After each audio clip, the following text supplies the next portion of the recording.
The cold morning air has embraced Paris. Within two grand mansions, two individuals quietly prepare, each one with a new mask for an old performance. Marquise de Mertert sits calmly before the mirror. A faint smile plays on her lips, but in her eyes, nothing. Behind that composed face lies only solitude and an old wound. Elsewhere, Viscount Valmont puts on his lavish attire. His silk trousers and ornate coat are like armor, ready for a ruthless battlefield. These two are about to begin a dangerous game. In a Paris glittering with gold and tea, yet steeped in deceit. One seeks power, the other, revenge.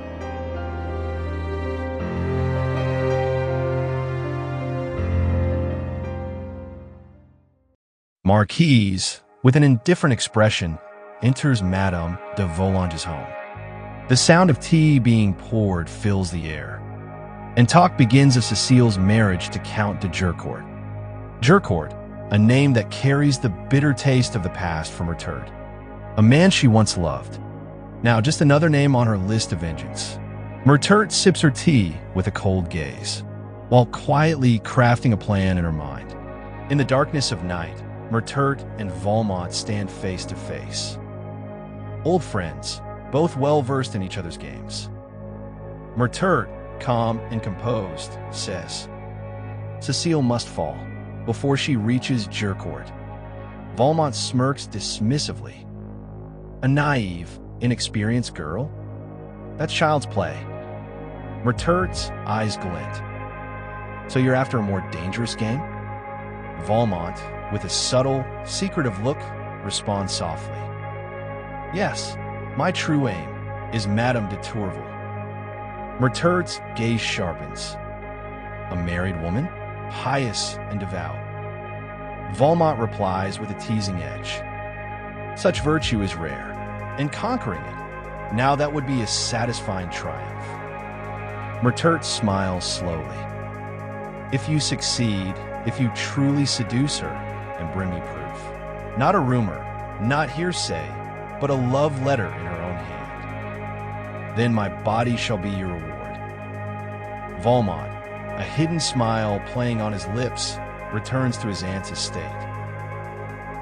The very place where Madame de Tourvel is due to stay.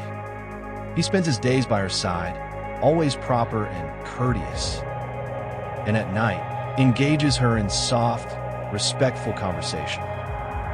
One evening, by the flickering candlelight, Valmont leans in closer to Madame de Tourvel. His voice is quiet, yet full of warmth. "I think of you, far more than I should. I am in love with you." She recoils in shock. "If you stay, I must leave. This is not right," she says angrily. For the first time, Valmont tastes rejection. The next morning, he secretly enters Madame de Tourvel's room. There, hidden among her belongings, he finds a letter. A warning from Madame de Volanges. "He is a deceiver. Be careful." He preys on women. Enraged, Valmont now has all the reason he needs to accept the Marquise's proposal. Meanwhile, Cécile returns from the convent. As part of her scheme, Mertert introduces her to a young man. A music tutor with gentle hands and an awestruck gaze. The plan is simple. Let Cécile fall in love before Jurcourt can ever touch her. In their private music lessons, Cécile experiences love for the first time. A shy, polite young man with eyes full of admiration. Tiny letters are exchanged secretly between books. Small pages filled with the innocent sweetness of first love. Excited and inexperienced, Cécile confides in the Marquise. With a warm look and a soothing voice, Mertert assures her, "I'm always on your side. This will stay between us." But behind her smile, another plan is unfolding. A few days later, in a visit with Madame de Volanges, Mertert reveals the secret. "Your daughter, she's exchanging letters with Danceny. Love at this age, it can be dangerous." Worried about scandal, Madame de Volanges decides Cecile should be kept away from Danceny. Murtert cleverly suggests the estate of Valmont's aunt, a calm, safe place, and conveniently close to Valmont. Valmont returns to the house, but now, not only to pursue Madame de Tourvel.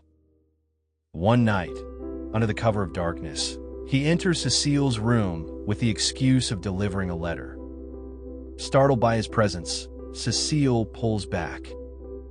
But Valmont, with penetrating eyes and a soft voice, approaches, and without permission, presses his lips to hers. Cecile, shocked and frightened, says nothing. But the visits continue night after night, and in silence, she only weeps. Until one day, the Marquise visits them. Terrified, Cecile tells her everything.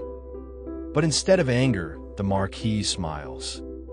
"No, my dear, this isn't something bad. Just don't let anyone find out. It's part of growing up. You're special. Men are drawn to you."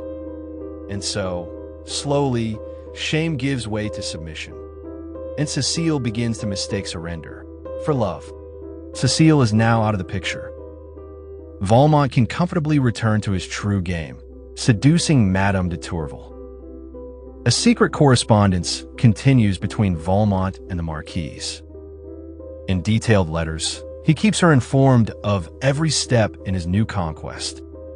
According to their plan, Valmont returns to his aunt's estate, promising that during his brief stay, he will maintain only a proper, respectful relationship with Madame de Tourvel, never mentioning love. But one night, under a veil of secrecy, Valmont enters Madame de Tourvel's room. After confessing that he can no longer hide his feelings, he embraces and kisses her. Torn between her virtue and faith on one side and her growing feelings for Valmont on the other, Madame de Tourvel sees no way out but to flee. In the middle of the night, she silently leaves the estate. The news of her escape quickly reaches Valmont. Enraged, he orders her to be found and her hiding place revealed. Sometime later, Valmont visits the Marquise. From his hesitant tone, she senses his reluctance to continue the game. But with a mocking tone, she throws his failure in his face and strikes at his pride. Determined to restore his honor and win, Valmont returns to the field. A few days later, in a secluded house, Valmont visits Madame de Tourvel. With a carefully crafted speech about love and destiny, he finally breaks through her defenses. The young woman, lost between tears and smiles, surrenders to her heart. The next morning, Valmont returns to the Marquise, torn between pride and sorrow, and reports his victory. But she gives him a cold response. "You've fallen in love with her. That means our deal is no longer valid." This sentence strikes Valmont like a dagger. He now must choose between the game and true love. In a bitter return, he visits Madame de Tourvel and falsely tells her it's over. Her heart breaks, her faith shattered, her love destroyed, and she drowns in solitude and tears. And then, another secret is revealed. The Marquise is now having an affair with Chevalier Danceny. Furious, Valmont confronts her and demands that she leave Danceny and give him his reward, a night with her, as promised. But with a cold smile, the Marquise rejects him. Enraged, Valmont vows revenge. But the Marquise strikes first. She reveals the truth about Cecile and Valmont to Danceny. Burning with rage, the young Chevalier challenges Valmont to a duel. The duel begins, but Valmont, broken and in love, doesn't fight with full strength. He had just received news. Madame de Tourvel has fallen seriously ill and lies on her deathbed. In his mind, one thought echoes. It's my fault. In his final moments, lying wounded and dying on the ground, Valmont gives Danceny the letters exchanged between him and the Marquise, asking him to spread the truth and to go to Madame de Tourvel and tell her she was his only true love. Shortly afterward, Madame de Tourvel, with a shattered heart and no hope left, also passes away. But the game still has one more loser, the Marquise. Dressed in her finest clothes, proud as ever, she enters the opera hall. But this time, the hall falls silent. The looks of admiration turn into glares of hatred. The whispers turn into shouts. The truth has come out, and now it's her turn to be cast out.